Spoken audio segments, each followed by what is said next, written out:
12 வயசுல தான் முதல் முறையா அவங்க அம்மாவ வந்து பார்க்குறாங்களாம் சிந்தூரி. அந்த ஒரு ஸ்டோரிய கேட்ட உடனே செம்ம ஷாக் ஆயிடுச்சு. என்னடா இவங்க லைஃப்ல இப்படி ஒரு ஸ்டோரியா அப்படிங்கிற மாரி தான் அவங்க சொல்லும்போது இருந்தது. அந்த மிஸ்ட்ரி பாக்ஸ் டாஸ்க்ல வந்து ஒரு பாக்ஸ் எடுக்குறாங்க. அந்த இடத்துல லாங் டெர்ம் பனிஷ்மென்ட் அப்படின்னு சொல்லிட்டு, அங்க வந்து ஸ்கூல் டிசிய வந்து வச்சிருந்தாங்க அந்த பாக்ஸ்க்குள்ள. அதுக்கு பின்னாடி இருக்கிற ஸ்டோரி என்ன அப்படின்னா, ஃபர்ஸ்ட் இவங்க வந்து பார்த்தீங்கன்னா, இவங்க சித்தி, மாமா இவங்க கூட தான் வந்து பார்த்தீங்கன்னா இருந்து படிச்சிருக்காங்க. ஸோ அந்த டைமில் வந்து அப்பா, அம்மா கூடவே வந்து இல்ல போல. ஸோ அவங்க அப்பா, அம்மா கூட பெருசா கனெக்ட்டும் இல்ல போல.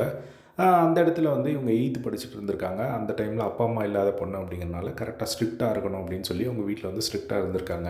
அப்போ அவங்க 8த் படிக்கும்போது வந்து ஒரு சீனியர் பையன் வந்து இந்த சிந்துரிய வந்து பார்த்துட்டு இருந்திருக்காங்க. அதுக்கப்புறம் 7த்லேயே வந்து பார்த்துட்டு இருந்தக்காப்புல 8த்துக்கு வந்தப்போ வந்து ப்ரப்போஸ் பண்ணியிருக்காங்க. அந்த ப்ரப்போஸ் பண்ண ஒரு மேட்டர் வந்து ஸ்கூல் ஃபுல்லா வந்து ஸ்ப்ரெட் ஆயிருக்கு போல. ஸோ இவங்க வந்து வீட்டுக்கு வராங்க. வீட்டுக்கு வந்த உடனே வீட்ல இருக்கிறவங்கலாம் வந்து பயங்கரமா ஸ்ட்ரிக்ட் அவங்க அப்படிங்கிறத ஆல்ரெடி சொல்லியிருந்தாங்க.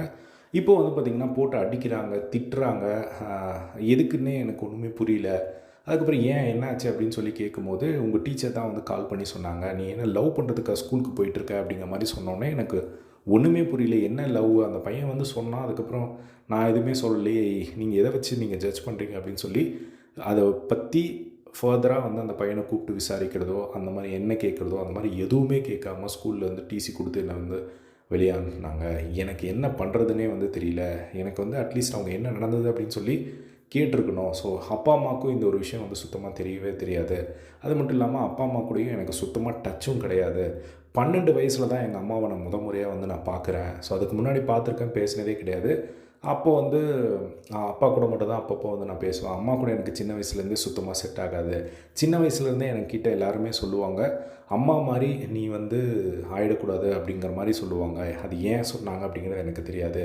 எங்க அம்மா வந்து என்ன வந்து ஒரு பொண்ணா சொல்றதுக்கு அவங்க டிசர்வே கிடையாது. என்னதான் எங்க அப்பா, அம்மா என் கூட இல்ல அப்படின்னாலும், என்ன வந்து என்னதான் எங்க அம்மா, அதாவது எங்க சித்தி அவங்க தான் வந்து படிக்க வச்சாலுமே கூட யாருமே எனக்காக நிக்கல. எங்க தாத்தா மட்டும் தான் எனக்காக வந்திருந்தாங்க. இதோட வொர்ஸ்ட் பார்ட் என்ன அப்படின்னா வந்து, எங்க அம்மா என்ன பொண்ணு அப்படின்னு சொல்லி எல்லார் முன்னாடியும் சொல்லவே மாட்டாங்க. ஸோ அவங்க வந்து இவங்க வந்து ரிலேட்டிவ் பொண்ணு, எங்க அக்கா பொண்ணு அப்படிங்கிற மாரி தான் வந்து சொல்லுவாங்க. அது ஏன் அப்படிங்கிறது எனக்கு இப்போ வரையுமே வந்து தெரியல.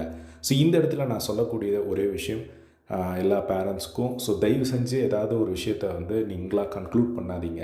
குழந்தைங்க ஏதாவது தப்பு பண்ணாங்க அப்படின்ற யாராவது ஏதாவது சொன்னாங்க அப்படின்னா, கூப்பிட்டு உட்கார வச்சு பேசுங்க. என்னதான் நடந்துச்சுன்னு சொல்லி கேளுங்க அப்படிங்கிற மாரி வந்து சொன்னாங்க. அதுக்கப்புறம் எங்க அம்மாவும் வந்து எனக்கும் வந்து செட் ஆகாது அப்படிங்கிறது தெரிஞ்சிச்சு. அதனால நான் கம்ப்ளீட்டா விலகிட்டேன் அப்படிங்கிற மாரி வந்து சொல்லி அவங்களோட ஸ்டோரிய வந்து சொன்னாங்க. ஸோ இதுதான் சிந்துரி சொன்ன ஸ்டோரி. இதே மாரி எல்லா செகண்ட் லவ் அப்டேட்ஸ் தெரிஞ்சுக்க நம்மளோட சேனலை சப்ஸ்கிரைப் பண்ணி சப்போர்ட் பண்ணுங்கள். தேங்க்ஸ் ஃபார் வாட்சிங். பை.